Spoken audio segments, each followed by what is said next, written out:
काठमांडू की सड़कें जो कभी रोजमर्रा की जिंदगी के कोमल शोर से भरी रहती थीं, अब एक पीढ़ी की दहाड़ का मंच बन गई है। प्रधानमंत्री केपी शर्मा ओली की सरकार ने एक ऐसा फैसला लिया। 4 सितंबर 2025 को उन्होंने सोशल मीडिया पर एक बड़े बैन की घोषणा की, जिससे प्लेटफॉर्म खामोश हो गए। फेसबुक, व्हाट्सएप, यूट्यूब आधिकारिक कारण, गलत जानकारी को रोकना, राष्ट्रीय सद्भाव की रक्षा करना।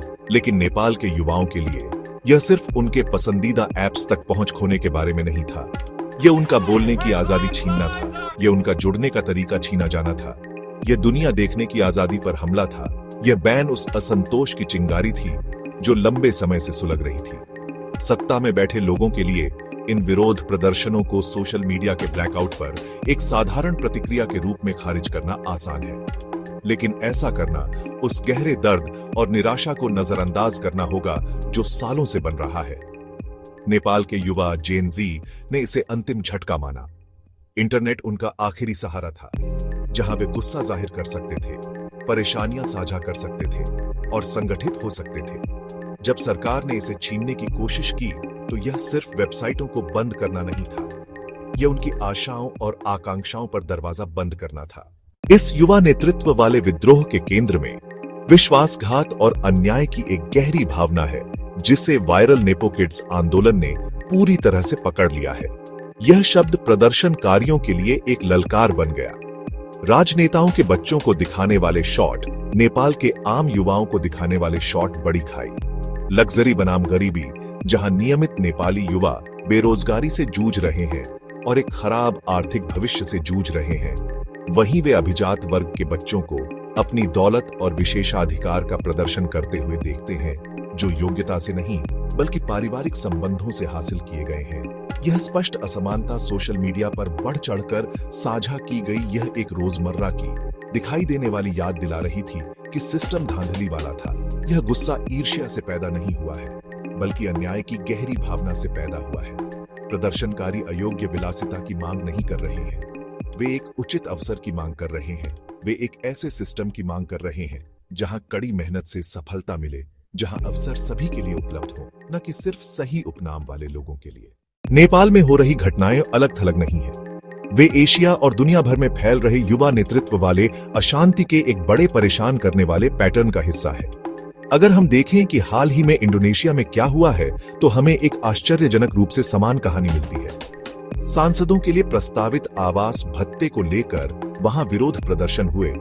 एक ऐसा लाभ जो उन्हें जकार्ता में एक आम नागरिक के न्यूनतम वेतन का 10 गुना देगा।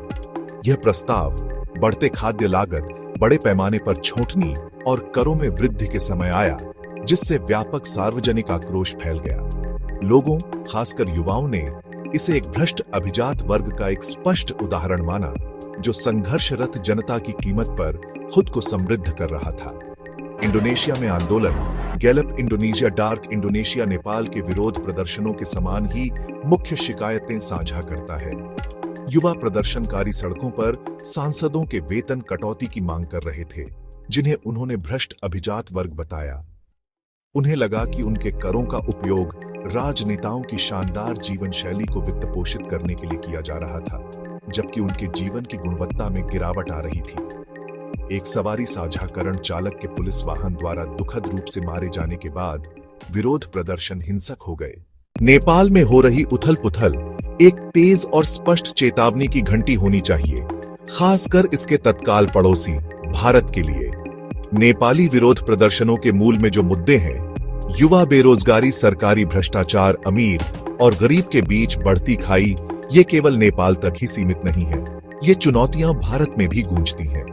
लाखों युवा भारतीय सार्थक रोजगार खोजने के लिए संघर्ष कर रहे हैं, और यह एक व्यापक धारणा है कि सिस्टम अक्सर जुड़े हुए लोगों का पक्ष लेता है।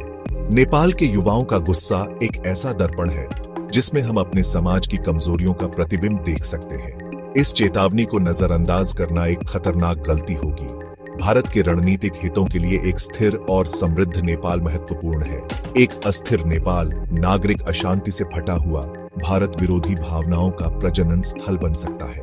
काठमांडू में सरकारी इमारतों के जलने के दृश्य और प्रधानमंत्री के सुरक्षा के लिए भागने के दृश्य भारत मूक दर्शक बना नहीं रह सकता। उसे नेपाल में नए नेतृत्व के साथ जुड़ना चाहिए। हस्तक्षेप करके नहीं, बल्कि उसके लोगों की लोकतांत्रिक आकांक्षाओं का समर्थन करके। ध्यान एक ऐसी राजनीतिक प्रणाली को प्रोत्साहित करने पर होना चाहिए जो समावेशी, पारदर्शी और अपने नागरिकों, विशेष रूप से अपने युवाओं की जरूरतों के प्रति उत्तरदायी हो।